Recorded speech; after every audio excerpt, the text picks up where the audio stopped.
Hello!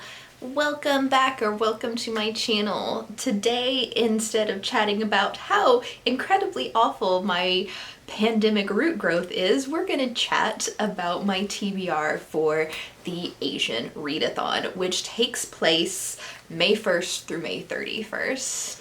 Now, the Asian Readathon was created by Read with Cindy, and I'll link her channel below. And the goal of it is to basically celebrate Asian authors during Asian History Month. There are 5 prompts, but they're very, very broad prompts. And really, you're just supposed to read books by Asian authors, if you can. Prompts can be combined. You can read one book for the whole thing if you want to. You can read a different book for each prompt, kind of however you want to do. So what I'm going to do is I'm going to go over what the prompts are, and then I'm going to go over the books that I have chosen, all or most of which cover all prompts. So prompt number 1 is read a book by an Asian author. Prompt number 2 is a book featuring an Asian character or author that you somehow relate to. And it can be in a really broad sense or a really narrow sense. Like, if I read a book with a female author, then I relate to that author because they are female. Then number 3 is a book featuring an Asian character or author that is different from you somehow. And again, this could be very narrow or broad, and I can read a book that is written by a male author or features a male character, something like that. Or it could be like really nitpicky. It doesn't matter as long as you can cover the prompt in some way. Again, it's about reading books by Asian authors, not getting super picky and detailed about the prompts. Prompt number 4 is to read a book recommended by an Asian.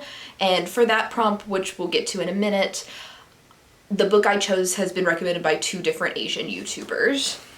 And number 5 is to read a specific book, and this is kind of a bonus prompt. It is to read Little Fires Everywhere by Celeste Ng. So I basically went through my physical TBR and grabbed all of the books that I have by Asian authors, and I'm going to try to read them in May. Just covering what I've already got without going out and buying new things. I may end up purchasing Little Fires Everywhere. I'm not entirely sure if I'm going to do that prompt or not. But my first book is 7 Deadly Shadows by Courtney, Alameda, and Valynne, Maetani. I probably butchered her name. I apologize. That is not a name I've ever seen before. This is a book set in Japan, and the second author whose name that I have butchered is Japanese, or Japanese descent, I believe. So this is very traditional Japanese kind of style. It takes place at a family shrine, and the family shrine is attacked by yokai demons. And the main character is the granddaughter in this family, and her like help or her sidekick, I guess, is the kitsune guardian, I believe, of the shrine. I don't know a whole lot about this book. I got it in a book box, and it doesn't really sound like anything that I'm super interested in reading, but like most books, I'm willing to give them a chance, and maybe this will introduce me to a whole different type of literature. Next up is The Night Tiger by Yangsze Choo, and I probably mispronounced her name too. I apologize. This takes place in Malaysia, but has both Malaysian and Chinese characters in it. It is about a woman who has multiple jobs to help support her mother's, or to help pay off her mother's mahjong debts. And one of the jobs she has, she works as a dance hall girl, and as a tip she gets a severed finger. And hers is one story, and then the other story is a Chinese boy who is looking for his master's missing finger. So it sounds like a murder mystery. It sounds kind of interesting. I don't know if there's anything mystical about this book like there was in the previous book, but I have heard very, very good things about this book, and I purchased this myself, so I'm excited to get to read it this month.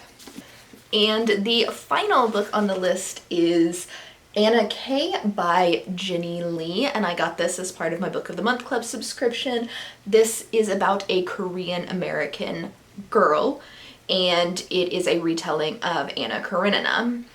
This one was recommended by two YouTubers, Sandy Reads a Lot and Twirling Pages, both of who are Asian YouTubers, or both of which are YouTubers with Asian heritage.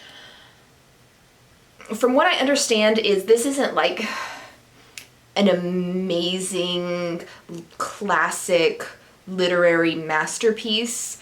Maybe not necessarily like a 5-star read, but it's a whole lot of good fun.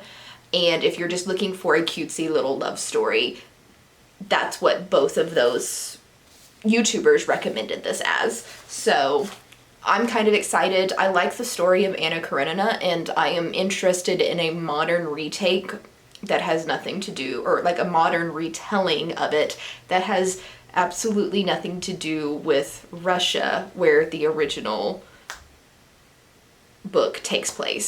So as far as covering prompts, this one has the recommendations. All three of these I can relate to because they're all written by female authors and I'm a female, and all three of these I can like not relate to because they're all about Asian cultures and I am in no way Asian. I'm about as white as you could possibly get. So I'm sure there will be very detailed, like once I read the book, I'm sure there will be things where I can relate or be different than like within the characters of the books. It's just kind of hard without reading to tell like what those like detailed nuances would be. So this is my TBR for right now. If given the chance, I might add in Little Fires Everywhere as well.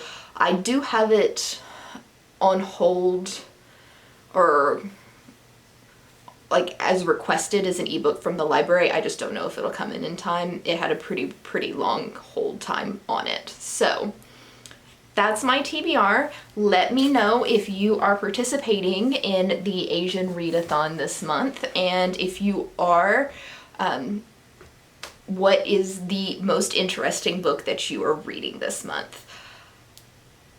And that's it. I'll see you in the next video.